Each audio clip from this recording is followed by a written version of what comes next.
Sa isang nakakagulat na pag-amin, umingay ang buong bansa matapos lumabas ang video confession ng umano'y gunman na sangkot sa tangkang pagpatumba kina Vice President Sara Duterte at Congressman Rodante Marcoleta. Ayon sa suspek, mismong si Pangulong Ferdinand Bongbong Marcos Jr. umano ang nagutos ng operasyon. Ang revelasyon ay agad nagdulot ng matinding gulo at iba't ibang reaksyon mula sa publiko, lalo na sa mga taga-suporta ng administrasyon at ng oposisyon. Ayon pa sa gunman, binigyan umano siya ng malaking halaga kapalit ng pananahimik at pagtupad sa utos. Gayunpaman, matapos umano siyang iwan ng kanyang mga kasamahan at mabigo ang operasyon, nagpasya siyang isiwalat ang buong katotohanan. Sa kanyang pahayag, ibinunyag niya ang ilang pangalan ng mga opisyal ng gobyerno na umano'y sangkot sa planong ito, dahilan upang magsimula ang masusing investigasyon ng mga autoridad at ng Senado. Samantala, maring itinanggi ng Malacanang ang mga paratang at tinawag itong isang desperadong hakbang ng mga kalaban ng gobyerno upang sirain ang imahe ni Pangulong Marcos. Nanindigan ang palasyo na walang katotohanan ng mga akusasyon at iginiit na ito ay bahagi lamang ng isang malawakang disinformasyon laban sa administrasyon. Habang patuloy ang investigasyon, nananatiling hati ang sambayanan sa kung sino ang paniniwalaan, ang umaming gunman o ang Pangulong. Patuloy na itinatanggi ang mga paratang.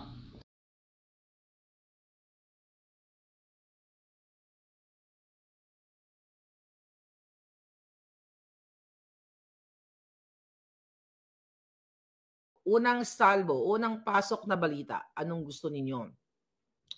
Surot. Doon tayo sa surot, mga palangga. Ayan. Surot. O, pati yata surot ngayon na ini-import na ni Lisa Smugs. In-import na ba ni Lisa mga surot mula sa Australia o mula sa Paris, mula sa Amerika? O, tingnan natin itong mga balita. Surot sa NAIA Terminals, inihingi ng tawad. Inaksyonan daw ng gobyerno ni Kuting. So nakakahiya na naman tayo sa Pilipinas. Dahil pati surot natin ay imported. Ganito lang yan mga palangga. Kung ginagawa ang tamang paglinis, pag-aksyon ng gobyerno sa NAIA, yung mga pamunuan, yung mga taong nandiyan ay chine-check ang mga ganyan, hindi sana dadami ang mga surot na yan. Alam mo kung bakit? Ipinakita kung gaano karami after fumigation, after disinfection, after nila pinesticide, ay nagulantang ang mga imported daw na surot kasi kasing laki ni Lisa yung mga surot. Mga butod. Mga jotang dyan ang mga surot, kamukha ni Lisa, mga palangga. Mga butod ang mga surot. Akalain nyo? Okay, ito natin ang balitang nakakasuklam.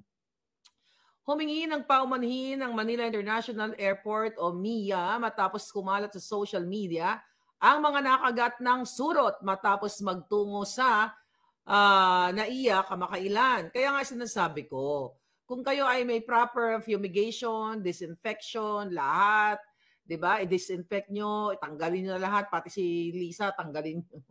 Mga palangga, hindi naman dadami ang surot yan. Kasi kung ang dinadahilan ng pamunuan ng MIA, na meron kaagad siya na, na may nagdala daw ng surot, parang is just saying na sabotahe. Alam mo, ang mga surot na yan, na dumidikit yan sa mga damit, sa mga luggage, o kung saan man.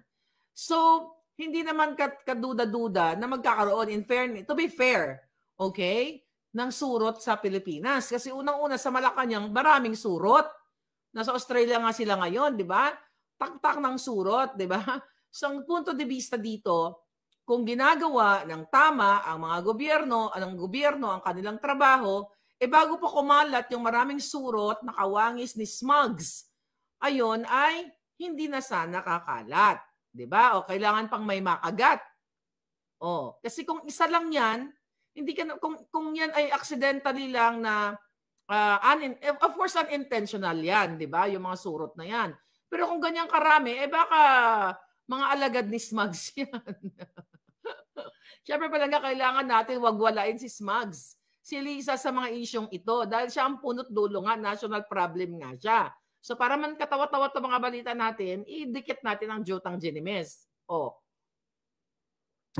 Ilang pasahero kasi ang nakaranas ng matinding pangangati. Ayan, si Lisa Smugs, lagi nangangati yan.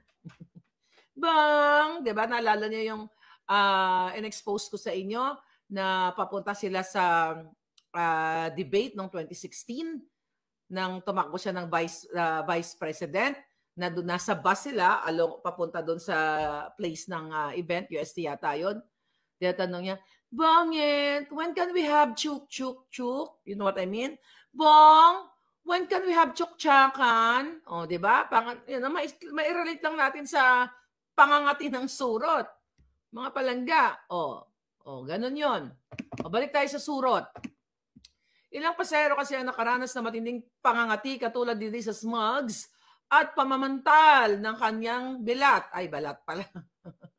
Matapos magtungo sa NAIA Terminal 2 and 3. Reports have reached the Manila International Airport about social media posts of certain people who claim to have been bitten by bed bugs in NAIA Terminal 2 and 3. Ayon sa MIA, the MIA apologizes to the victims and assures them a speedy resolution. Resolution to this can be expected. All right. Ayon sa US Centers of Disease Control and Prevention or CDC, tumutukoy ang bedbugs o surot sa maliliit na parasitikong kahawig ni Smugs na insekto na sumisipsip sa dugo. Yan, parang ginagawa ninyo. Para kay mga surot sa dugo ng tao at hayop habang natutulog. Maaring mauwi sa secondary skin infection ang labis na pagkakamot buhat ng mga kagat nito. Parang katulad ng ginagawa ni Kuting at ni Smugs na pagsisipsip sa dugo ng mga Pilipino para silang surot na sinisimsim ang bawat katas ng dugo ng Pilipino para pahirapan, di ba? Makahayop na pagsipsip sa kaba ng bayan. So walang kahintula, walang pagkakaiba ito sa surot kasi ang surot ay peste. Di ba? Insekto, under siya ng anong creature. O, di ba? Kingdom of what? Kingdom of insekto. O, yan si Lisa Smugs, kingdom of peste. Sila ay may kingdom ng mga peste, kaya pinipeste nila ang buhay ng Pilipino. O, nakikita ito kahit sa 5-star hotels at resort, kung kaya't sinasabi ng mga eksperto na pwedeng itong manirahan kahit sa malinis na lugar. Totoo naman to. Pwedeng maninirahan yan kasi sa Malacanang napupuno na ng surot, sawa, lahat na lang ng bed ng bugs, lahat na lang ng maninipsip na dugo, pati linta gumagapang sa Malacanang at lahat ngayon sila ay nasa Australia. Bumalik na ba mga hindot? Agad naming inutusan si MIA General Manager Eric Ines, ang terminal managers upang silipin ang issue at makapagrekomenda ng mga nararapat na aksyon. Okay? So following an investigation, it was confirmed that our terminals received these complaints and 2 of those who were beaten sought and were given medical assistance by MIA medical teams. Dapat nga hindi lang medical assistance ang nilagay ninyo, incentive or whatever, let's say gift certificate o pastihin nyo sa hotel yan, yung mga kinagat. Bigyan nyo ng aruga dahil sila ay kinagat. Imagine mo, mangati ka ng mangati. Kaysa nakawin lagi sa tiyan ni Lisa Smugs. So, i-fumigate agad. So, yun na nga, i-fumigate na nga itong mga, itong mga surot na ito. But ganun pa man, si Marivic Tajama, Commander Aguila, nandito kayo mga palangga, singeng-si. So, ganun pa man, ito ay nakakaya naman talaga. But, again, para maging fair, hindi lang naman prone ang Pilipinas sa literal na surot. Kasi nga, kanina sa binasa natin, pwede nga sa mga hotel, pwedeng nabit-bit ni Lisa Smugs, pwede ang surot nakadikit sa kipay ni Smugs.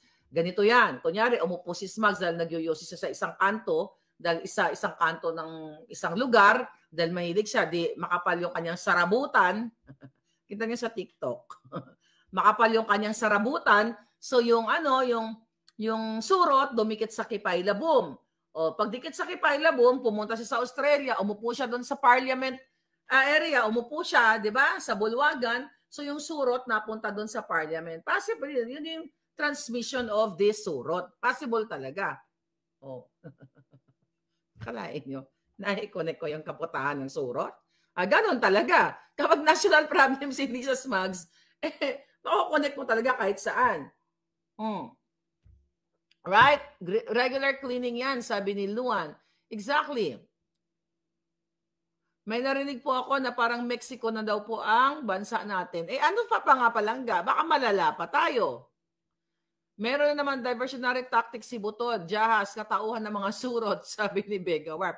Pero mga palangga, Vega, kaya nga hindi natin siya iwawala kasi sa bawat diversionary tactic nila ay ikabit natin ang pangalan ng Jotang Jinina.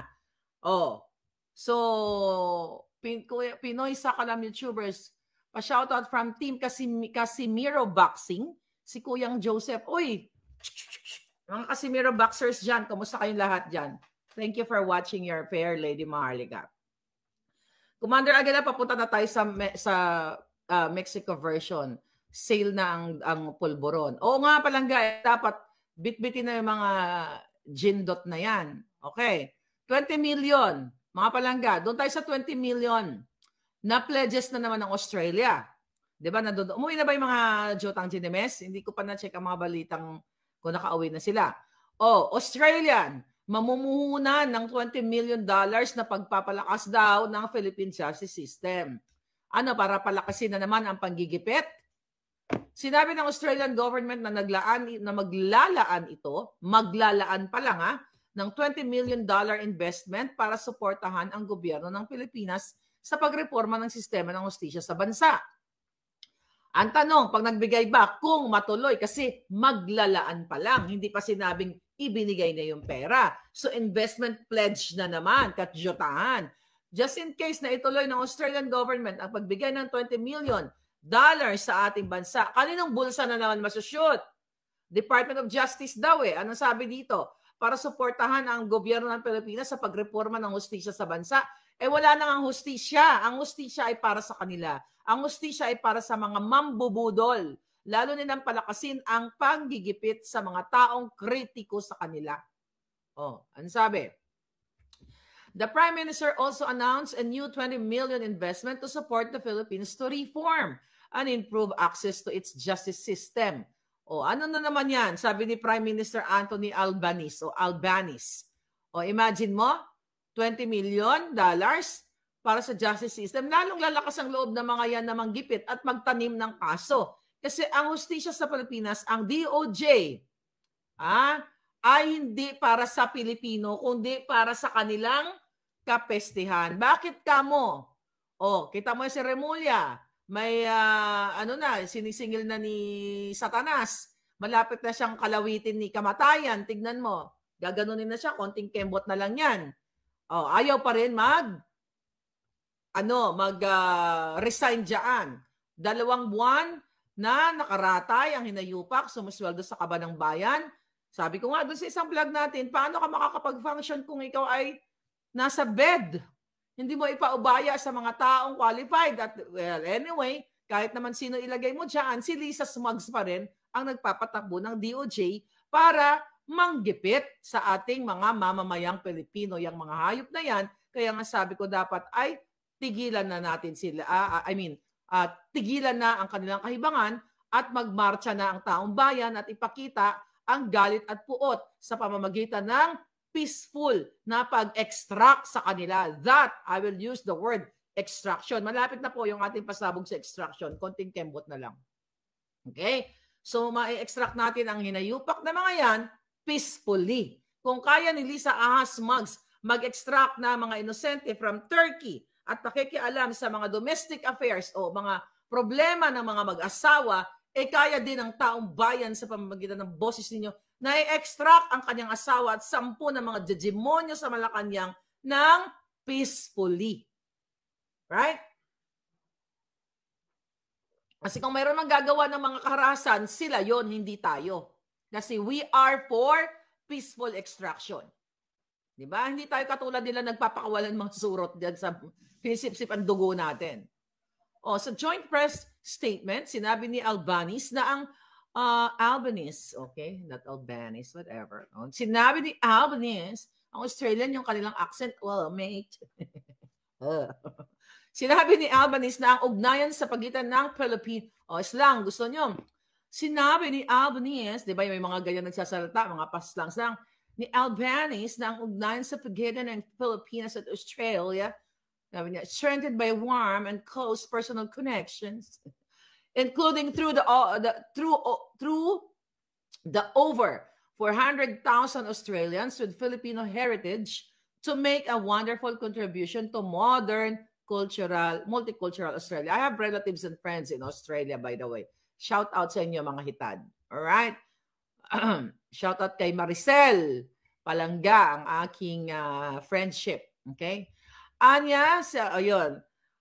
Ano sabi dito? Siya at si Pangulong Marcos Bangag Jr., sabi ni Albanese, ay magkakaroon ng produktibong pag-uusap ukol sa pagsulong ng mga mahigpit na pagtutulungan bilang strategic partners. I talked about this last night. Si Pangulong Bangag ay nasa Australia para sa isang official visit bago pa siya dumalo sa special summit ng Association of Southern Australian Nations sa Melbourne sa susunod na linggo. Si Dis, nasa balita na. So babalik ang hitad.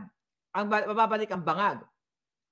Basahin na natin dito. We are ambitious for what we can achieve together, and I am pleased that we are working actively to build a peaceful region where international law is respected and waterways are open for trade. Okay. Well, tama naman sinabi ng Prime Minister. But the thing is, gustong-gusto ni Lisa yan, nabuksan yung mga waterways, yung mga trade ng smuggling, di ba? Illegal. Yan ang mga gustong-gusto nila. Kaya sabi ko nga sa inyo, it's all bull. Lahat ng mga pinagsasabi nito, mga bilateral, eklabus, working together, build peaceful region between Australia and the Philippines. You know, ang Australia, yes, you are for that. But ang mga saktaksil katulad ni Kuting, they are not for the prosperity of the country, of the Philippines, kundi prosperity ng kanilang bulsa. Yan yon. I look forward to continuing to work with the Philippines. And with President Kuting Jr., no, hindi na aabutin ng Pasko yung work ninyo, Prime Minister ng Australia. Tatanggalin na namin yan, i-extract na namin yung yawa na yan. Very soon, i-extract nyo na yan. Dahil kung hindi nyo i-extract yan, ang mga surot ninyo darating sa bahay ninyo. Okay? Ang mga surot, ngayon nakarating na, di ba? Nakarating na ang mga pagsisipsip na mga dugo ng inyong mga kinabukasan. Araw-araw sinusurot kayo na sa pamamagitan sa katauhan ng mga ahas sa lipunan. O, di ba? Lahat yan, peste yan mga yan, nakakasakit ng tao, nakakasira ng kinabukasan. Nauna rito, sinabi ni Bangag Marcos na ang Pilipinas at Australia ay dapat na tumutol sa mga aksyon na clearly denigrate the rule of law, kung saan hangad na matutugunan ng Australia ang mga hamon sa Indo-Pacific Bull. Huwag ka magpapaniwala yan pagtatanggol yung soberenya, ulul. Huwag ka magpapaniwala kay Kuting. Isa lamang yang Bangag. Walang katotohanan. Ang bawat pagdadakdak ni Kuting ay walang katuturan. Amelia Cruzada, di ba Australia nahagip ang pulburon? Yes, Palangga. Doon. Kaya sabi ko nga kanina, panoorin yung vlog natin. You're almost 100,000 views now. O, di ba? Talo pa natin si Kuting. So, ibig sabihin yan, ang mga tao ay nagigising, uhaw sa mga mura na ibabato natin sa mga jutang genemis na ito. Verana Live Studio TV, you're here. Palangga, thank you. Baka utak ni Lisa pinasukan na rin ng surot. Hindi lang surot ang pinasok dyan. May sapi na ang mga Digimonyong pulburonics kasi basag aura nila sa pulburon, sabi ni Rex Gonzalez. Like father, like son, sabi ni Vivian, Bangag. Tama po, dapat po talaga EDSA 3 na, sabi ni Vega Warp. Yun na nga, peaceful lang. Basta peaceful lang ako. More sa peaceful side tayo kasi we cannot afford na masaktan kayo. Kayo na naman ang magbubuwis. Ayaw natin yan. Hayaan mo sila ang magbuwis. Okay? Magbuwis ng kademonyuhan nila. Dahil sila ay mga salot sa lipunan. Mga surot sa lipunan pala. Ito. Noong February 29 ito kahapon, okay? Nung isang araw pala. So binalaan ni Pangulong Duterte si Pastor Quiboloy sa pagpapaaresto sa kanya. Anyway, alam ko na to, diba? Sinabi ni Pangulong Duterte kay Pastor Quiboloy na it's either sumipot or else aarestuhin talaga siya dahil nga yun ang purpose ni Kuting eh. Yun ang purpose nila na arestuhin si Pastor Kibuloy. Sabi ni Pangulong Duterte, sinabi niya na may kalayaan ng bansa ang Pilipinas at may karapatan siyang pumili. Kaya kung ayaw daw, ay may karapatan si Kibuloy, si Pastor Kibuloy. So kung ayaw daw ni Pastor na sumipot sa Senado, ihanda lamang ang kanyang sarili para siya ay arestuhin. Then at the end of the day, sabi ni Pangulong Duterte na kay Pastor Kibuloy pa rin ang desisyon kung dadalo siya sa Senado. Alright, so alam nyo na yung mga issue na yan. Ulit, okay? Wala tayong kinakampihan dito. Kung si Pastor Kibuloy ay nagkamali, hindi dapat ganyan ang panggigipit sa kanya na nililitis siya sa Senado at Kongreso, pinagtawanan ni Kuting.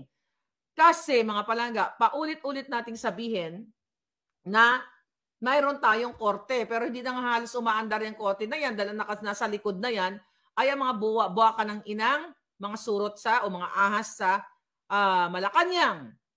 So ulitin ko na naman ba na kung gusto pala nila ng mga grandstanding na litisin ang mga nagkamali, bakit si Mel Robles, okay, diyan sa Senado na tangay na nakakapagod na nag-grandstanding si Tulfo na hanggang ngayon hindi nyo pa pinadampot si Robles na harap-harapang nagsinungaling na nag-edit ng mga picture at wala naman talagang nananalo na mga tao na pinresent sa media o pinresent nila na mga litratong yun ay gawa-gawa nila. Yan ang malupit dahil kaban-kaban ng bayan ang nilulustay ng mga buwaka ng ina.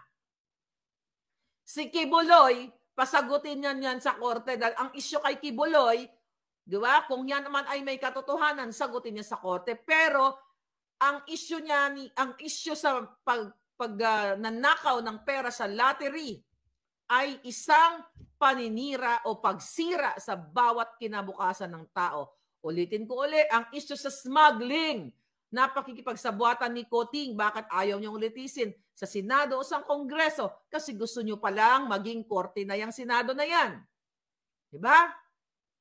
Ang isyu ng pagbibigay ng ayuda ni Romualdez sa Mindanao now, diba? Ito nakaraan, nagamit ang kanyang mukha, ang kanyang pangalan. Hindi niya naman pera ng bayan yan. Yan ang hamon sa kanya ni Baste. Diba? Ang pagbibigay sa mga kongresista ng milyones, bakit hindi nyo litisin ang buwaka ng inang mga yan? Sabi ko, kulang ako dahil samot-saring balita tayo. Pero I cannot control my emotion right now sa mga kajotahang balita na ito, mga palangga. Mga kajotahan. Ano pa? Ito.